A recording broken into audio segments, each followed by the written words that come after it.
Depois da confirmação da morte de mais um líder do Hamas, Hezbollah e o Irã prometem uma resposta efetiva contra Israel, e enquanto isso o New York Times garante que o ataque que matou o líder do Hamas no Irã foi um ataque feito por meio da inteligência israelense e que é uma mentira da mídia iraniana. O que será que tá rolando, hein? A gente tem também, pessoal, o maior acordo estabelecido desde a Guerra Fria entre Estados Unidos e Rússia para a troca de prisioneiros e também a Argentina pedindo ajuda do Brasil na representação diplomática na Venezuela.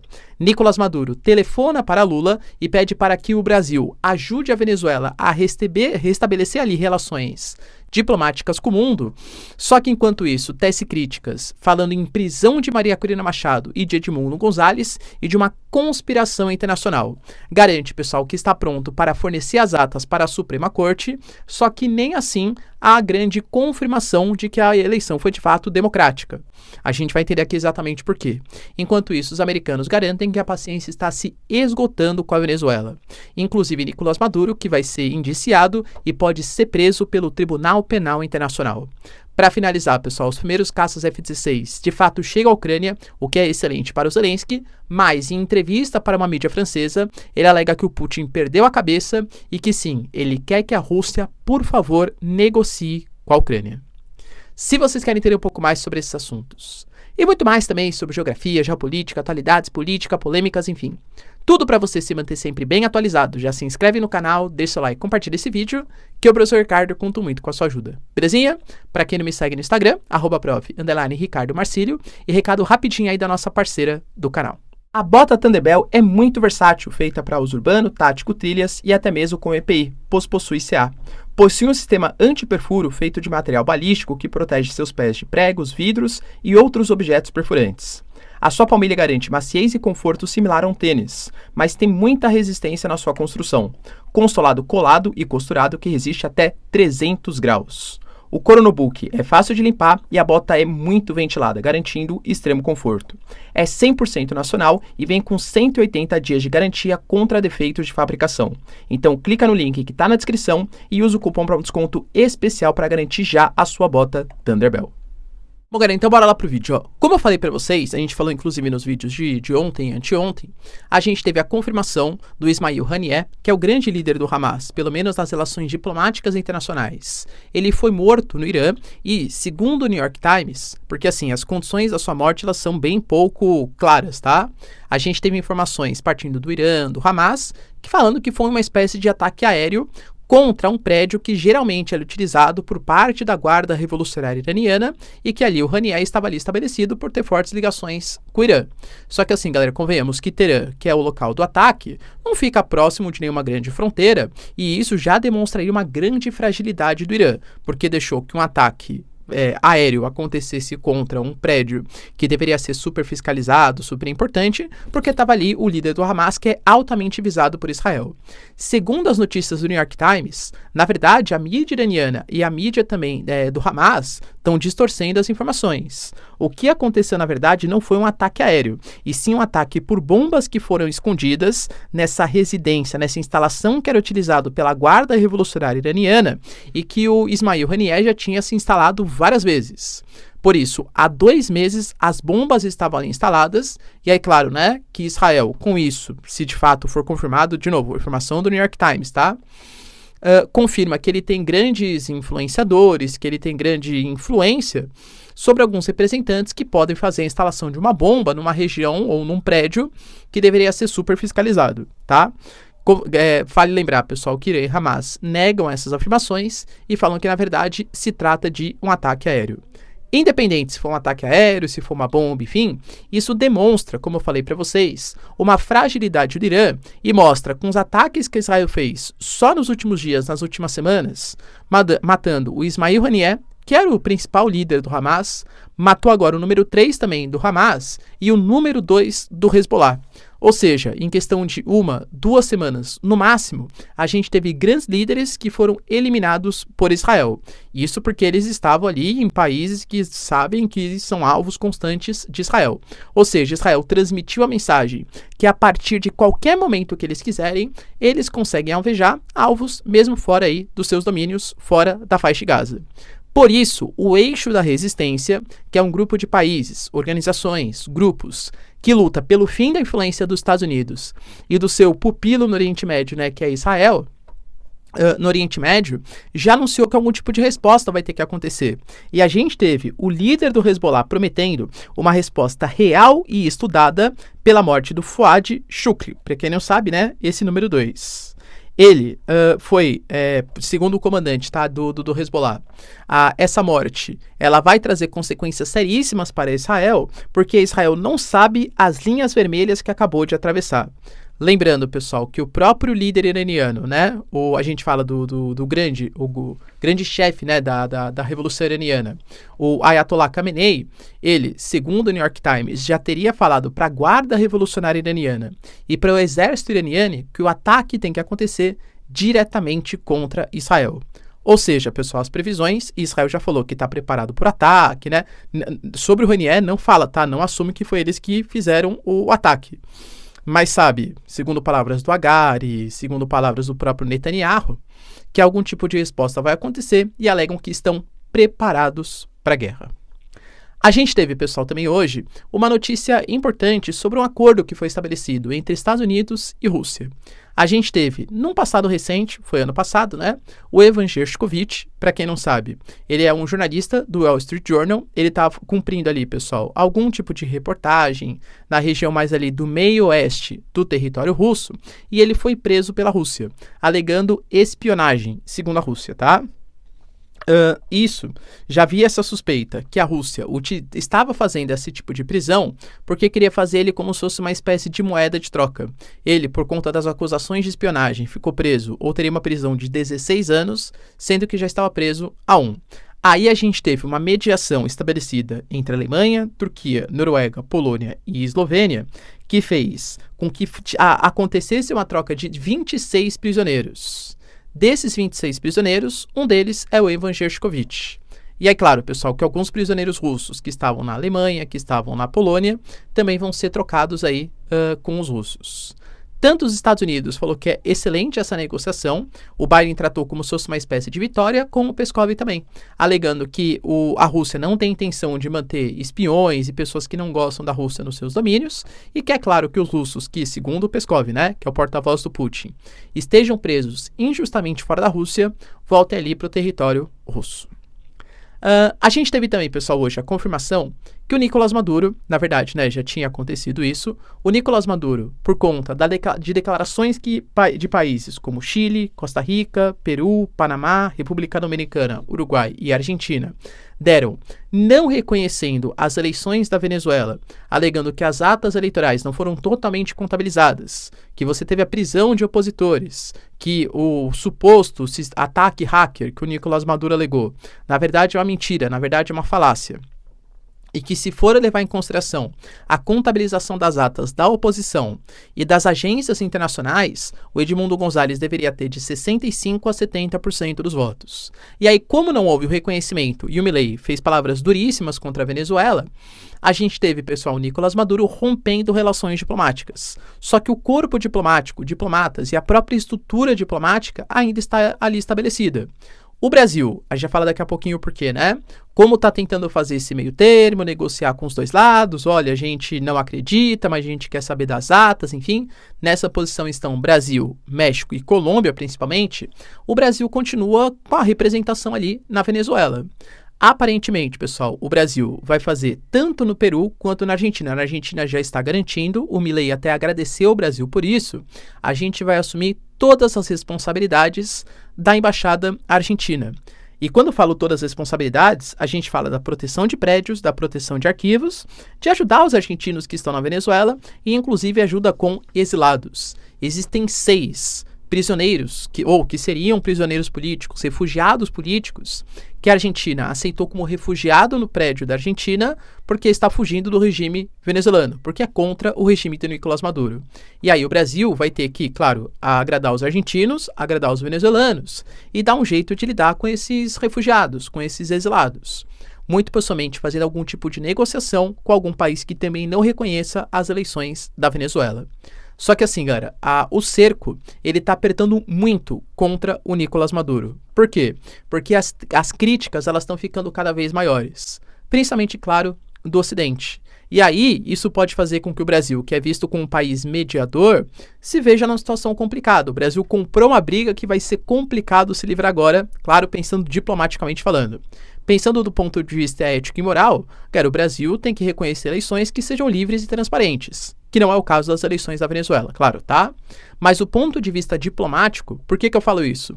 O Nicolás Maduro, por exemplo, ele exigiu, na verdade exigiu, né? Ele fez um telefonema e pediu para ter uma negociação com Lula. Isso ontem, quarta-feira, né? Gravo para vocês aqui na quinta. O Brasil não respondeu, pelo menos enquanto eu gravo o vídeo. Essa ligação também não aconteceu ainda, mas deve acontecer na quinta-feira. Lembrando que Gustavo Petro da Colômbia, Manuel López Obrador, que é o presidente do México, e o Lula são os principais fiadores, são os principais países que negociam tanto com a Venezuela como com o restante do mundo, principalmente com a América, com a Organização dos Estados Americanos.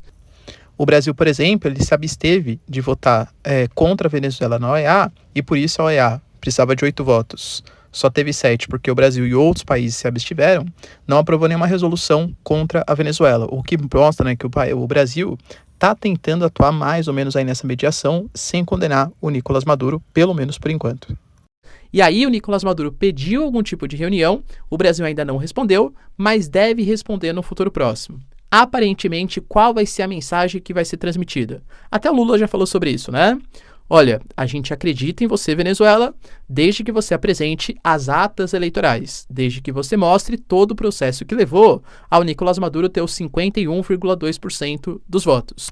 E a oposição, ela disponibiliza, né, todas as atas que ela teve acesso, cerca de 80%, tá? Com a contabilização, e fala que quem desconfia da oposição é só contabilizar por si mesma. E, assim, que nem eu falei, do ponto de vista ético e moral, cara, só levar as atas eleitorais eu já não acho muito legal. Por quê? Porque existiram vários outros processos, como não reconhecimento que a Maria Corina Machado poderia participar das eleições, ou que a Corina Yoris também poderia participar das eleições. Tudo isso, outros tipos de forma de opressão contra a oposição, fechamento de mídias internacionais, cara, isso também impacta no processo democrático, tá? Mas enfim, aparentemente, se a Venezuela conseguir comprovar as atas, creio eu, tá? Aí é opinião, não é informação, nem isso a Venezuela vai conseguir, o Brasil não deveria, ou pelo menos, né, oficialmente não vai reconhecer o Estado venezuelano. E aí, o Nicolás Maduro, ele já sabendo disso, ele colocou que ele está pronto para entregar 100% das atas, não entregou ainda, e que inclusive vai fazer com que a Suprema Corte venezuelana defina, faça algum tipo de auditoria para saber se as eleições foram livres ou não. Só que qual que é a acusação da oposição? Que desde que a gente teve a eleição até do Hugo Chávez no passado, ele fez uma reforma judicial na corte venezuelana, indicando uma série de juízes. Cara, convenhamos que desde o Hugo Chávez até hoje Nicolás Maduro, passou-se muito tempo. Vários juízes foram se aposentando e outros foram sendo indicados também pelo Nicolás Maduro. Ou seja, hoje a Suprema Corte venezuelana, ela conta com vários indicados, ou da época do Hugo Chávez ou do Nicolás Maduro. Então a oposição alega que não há uma idoneidade, que a Suprema Corte venezuelana não seria um órgão neutro para julgar a situação. Mas enfim, aparentemente é nisso que o Nicolás Maduro vai se balizar ou não. Se Brasil, Colômbia e México vão comprar essa narrativa, isso fica para um outro momento. E aí, pessoal, você acredita? Sim ou não? Lembrando que Nicolás Maduro, ele alega que ele não falou isso como político, tá?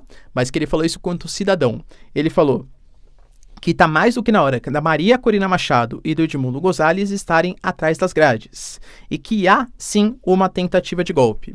Vale lembrar, pessoal, que ele também falou que ele não vai hesitar em algum momento conclamar uma nova revolução. Uma nova revolução porque a Venezuela não nasceu no dia dos covardes. Alegando que se tivesse a pressão internacional da Argentina, ele até falou, né? Bolsonaro, Elon Musk, toda essa direita ou extrema-direita, segundo o Nicolás Maduro, isso tem que ser combatido pelas forças bolivarianas. Enquanto isso, galera, vale lembrar, tá? Que os Estados Unidos alegou que a paciência está acabando. John Kirby, que é o porta-voz, principalmente das questões de segurança dos Estados Unidos, o Biden telefonou para o Brasil, inclusive, né, elogiou a diplomacia brasileira, falou que espera que o Brasil consiga trazer à luz como foram as eleições da Venezuela. Só que assim, qual que é a reclamação da oposição? Que já passou muito tempo desde a divulgação das atas e que pode ter algum tipo de falsificação nesse processo. Então, os Estados Unidos estão alegando que a paciência está acabando para a demonstração se as eleições foram livres ou não do país. Galera, convenhamos, tá? os Estados Unidos não vai reconhecer as eleições da Venezuela, muito possivelmente, e novas sanções podem ser aplicadas contra o país. Professor, você acredita em algum tipo de intervenção estrangeira? Acredito que não, tá? E como eu falei para vocês, para o Nicolás Maduro sair do poder, possivelmente sanções que vão causar uma crise econômica, pressão social maior e aí algum tipo de instabilidade social que culmine ou com a revolta dos militares de baixa patente, porque os de alta patente estão altamente alinhados com o regime bolivariano, ou, galera, não vejo muita saída. Enquanto isso, a gente tem a notícia que a OEA, a partir de Luiz Almagro, vai fazer um pedido de prisão para o Nicolás Maduro. Claro que a prisão, dos mesmos moldes, né? Que o próprio Haniyeh, por exemplo, antigo líder do Hamas, também estava condenado, o Benjamin Netanyahu também, o ministro da Defesa, o Gallant de Israel também, que é o quê? Pelo TPI, pelo Tribunal Penal Internacional, alegando supostos crimes de guerra ou crimes contra a humanidade que possam ter sido cometidos. Professor, isso quer dizer que ele vai ser preso? Não, mas isso quer dizer que isso pode culminar com o rompimento das relações diplomáticas com série de países, inclusive com o Brasil. O Brasil é signatário do Estatuto de Roma. O Brasil reconhece o Tribunal Penal Internacional. Então, se de fato o Nicolás Maduro for condenado à prisão, supostamente se o Nicolás Maduro pisasse no território brasileiro, a justiça brasileira, nem é poder executivo, tá? A justiça brasileira prenderia ali, ou emitiria um mandato de prisão, né, para o Nicolás Maduro, e ele seria extraditado para a Corte de Haia para ser julgado pelos seus crimes contra a humanidade. E aí, pessoal, será que vai rolar? Para finalizar, a gente teve também a confirmação, a partir de imagens, nem Estados Unidos e Ucrânia confirmaram as informações, que os primeiros caças F-16 começam a chegar na Ucrânia. Como eu sempre falo para vocês, não só eu, como o próprio Zelensky, tá? A situação está extremamente difícil. E ela fica ainda pior, porque há um desequilíbrio muito grande das forças armadas da Rússia e da Ucrânia, principalmente da questão aérea. Os caças F-16, eles são altamente modernos, e eu diria, pessoal, que até pela questão logística, geopolítica, feito para combater, né, a antiga União Soviética. Claro que passou por uma série de modernizações, processos, tal, mas é um caça, assim, que ele é conhecido por ser altamente furtivo, um custo-benefício muito bom. Então, assim, é um caça interessante. O problema é que há pouco número e pouco equipamento. E, inclusive, o próprio Peskov já colocou, que é o porta-voz do Putin, que os caças F-16, por poderem carregar ogivas nucleares, serão tratados como equipamentos nucleares. Então ele garantiu, pessoal, que independente de caças F-16 que cheguem ou não, eles serão abatidos e não mudarão a dinâmica do fronte. Enquanto isso, o Zelensky, ele deu uma entrevista, pessoal, super importante para uma mídia francesa. Lembrando que está na época das Olimpíadas, né, na França, tá? Ele falou assim, com muita preocupação, foi o que eu senti. Primeiro falou sobre as eleições americanas, falando que é claro que preocupa. Lembrando que o Zelensky, ele conversou sim com Trump, mas aparentemente, pelas palavras do Zelensky, não foram conversas muito produtivas para a paz da Ucrânia, no que a Ucrânia considera como paz, claro, tá? Segundo ele, a eleição dos Estados Unidos é um risco. Se o Trump vencer, a gente não sabe qual vai ser o nosso nível de diálogo, que costumava ser bem razoável. Vai lembrar, pessoal, que o Trump, ele inclusive indicou o Vance para vice-presidente, que é um cara que é totalmente crítico à ajuda dos Estados Unidos à Ucrânia. O Trump já falou que a ajuda à Ucrânia não será uma prioridade da sua política externa, tá? E possivelmente falou que vai querer fazer algum tipo de negociação, obrigar o Zelensky a negociar e o Putin também, para tentar estabelecer um processo de paz. Então, percebi, tá? Ele bastante desanimado. Falou também, pessoal, que ele não consegue combater os russos como ele queria, porque faltam, de fato, equipamentos para lutar contra as brigadas russas, e que o Putin, ele perdeu a cabeça, visto que ele não liga para as vidas humanas que existem na Rússia. Então, ele vai mandando militares para o campo de batalha, e tanto faz se morre ou não. Já ele, segundo ele, tá? O Zelensky se preocupa mais com as vidas humanas, e por isso há uma certa desvantagem no campo de batalha. Ele também alegou que os jovens ucranianos têm que se mobilizar e lutar em favor da Ucrânia, alegando que isso é uma questão de existência do Estado ucraniano. Vai lembrar, pessoal, que ele também falou sobre a possibilidade, tá, de acordo com o Putin. Ele falou que ele sim, não só ele, mas todo mundo, a Ucrânia, espera que o Putin sente na mesa de negociação. E para saber, olha o que eu falo para vocês, hein? Sobre a questão de Donbás e da Crimeia, isso não deve ser mediado somente por Zelensky e por Putin. Deve ser mediado também pelo povo que vive em Donbás e na Crimeia. Percebam, é o que eu falo para vocês, tá? É o que não só eu, né, mas como a mídia ocidental vem colocando. A Ucrânia fala de uma negociação, não falava isso a questão de 2 meses atrás. Muito possivelmente prevendo uma vitória do Trump e um esgotamento dos recursos ocidentais em continuar ajudando os ucranianos, parte para uma negociação. A Rússia não vai querer negociar devolvendo todos os territórios. O que é mais provável, ou pelo menos o que a Ucrânia mais quer, aparentemente, é que dos territórios que foram ocupados, invadidos pela Rússia, Donbás e a Crimeia fiquem com os russos, mas que a Rússia aceite devolver a região de Zaporizhia e a região de Kherson. Como vai ficar a questão da OTAN, se vai continuar se armando, se o Zelensky vai sair do poder, são todos pontos de negociação, tá? O Peskov fala que está a fim de negociar, mas espera algum tipo de autorização maior dos ucranianos. E aí, pessoal, sentiu confiança nas palavras do Zelensky? Deixa nos comentários, quero saber sua opinião. No mais, se vocês curtiram o vídeo, tamo junto, beijos, abraços e tchau, tchau.